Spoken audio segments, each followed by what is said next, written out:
ঠাকুর, মা, স্বামীজির শ্রীচরণে ভক্তিপূর্ণ প্রণাম জানিয়ে আজকে নিবেদন ভোরের পাখি, জনৈকা কন্যা।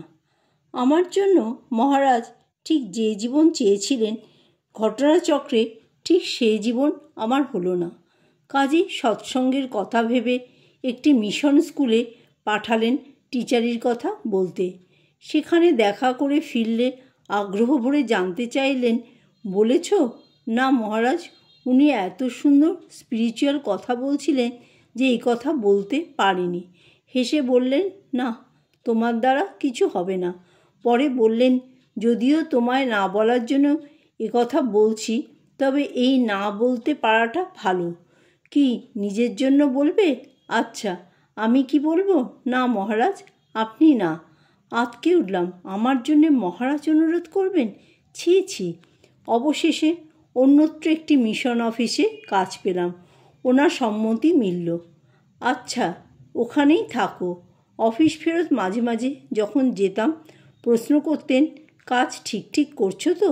তোমার মুখ শুকিয়ে গেছে, ওরা খেতে দেয় না? হ্যাঁ মহারাজ, টিফিন দেন। তাড়াতাড়ি বলে উঠি। স্নেহ ভরে বললেন, খুব টায়ার্ড হয়ে পড়ো তাই না? খিদে পায় তো? আচ্ছা, আমার বলা থাকবে, এখানে এসে একটু বলবে, চেয়ে খেয়ে নেবে। কি পারবে না? লজ্জা করবে? সত্যি লজ্জায় প্রসাদ চাইতে পারিনি, কিন্তু মন ভরে গেছে।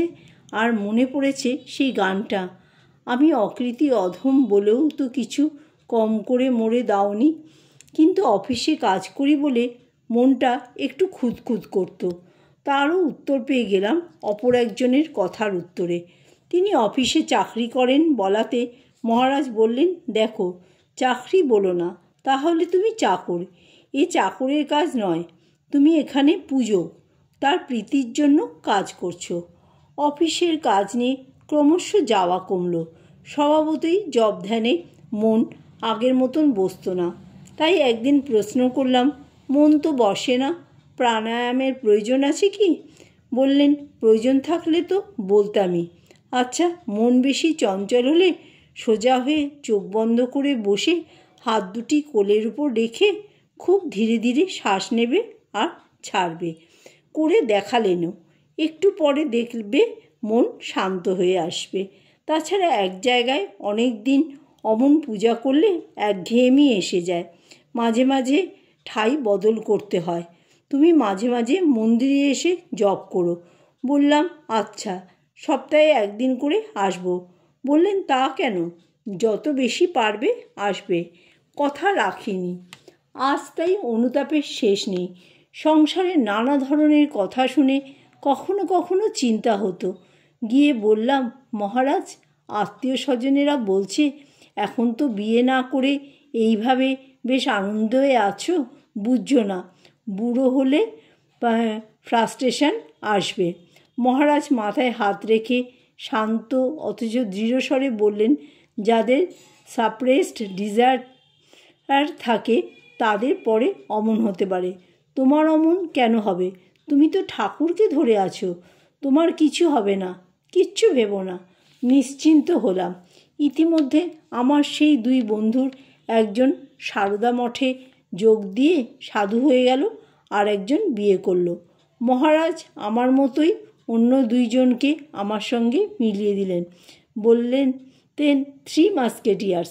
একজন প্রণাম করলে আর দুজনকে খুঁজতেন। বলতেন, আমার 3টে মাথা একসঙ্গে চাই। কেদার, বদ্রী, অমরনাথ তীর্থে পাঠালেন। বললেন, তীর্থকাম অ্যাডভেঞ্চার করে এসো। ফিরলে খুশি হয়ে বললেন, এরা কি জেসে?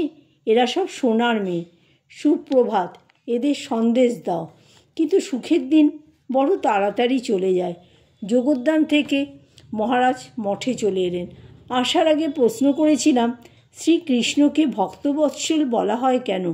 তিনি তো গোপীদের ছেড়ে মথুরায় চলে গিয়েছিলেন। বললেন, তারা অন্তরে পেয়েছিল।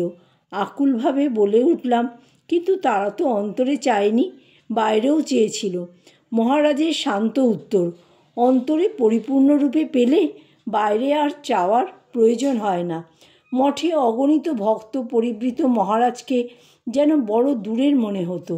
ভিড়ে অনেক সময় দেখতে পেতেন না বলে নিজেই বলতেন, এসেই বলবে এসেছো। সংকোচে তাও পারতাম না। তাই একদিন অনুযোগ করলেন, খুব ইরেগুলার হয়ে গেছো। আচ্ছা, তুমি কতদিন পর পর আসো বলো তো? চটপট উত্তর দিয়ে বললাম, মহারাজ আপনি কতদিন পর পর দেখতে পান বলুন তো? এইভাবেই চলছিল। তবে কখনো কোনো কারণে মন খারাপ হলে উনি আশ্চর্যজনকভাবে ঠিক দেখতে পেতেন আর ডেকে কথা বলতেন। অন্তরের যোগ যে আছেই তার অনুভব নিশ্চিন্ত করত।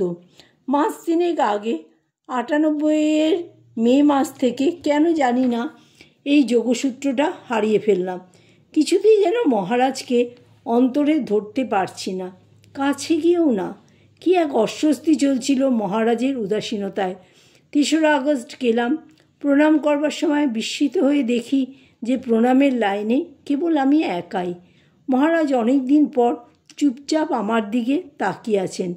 প্রণাম করে মাথা তুলে দেখি একভাবে তাকিয়ে।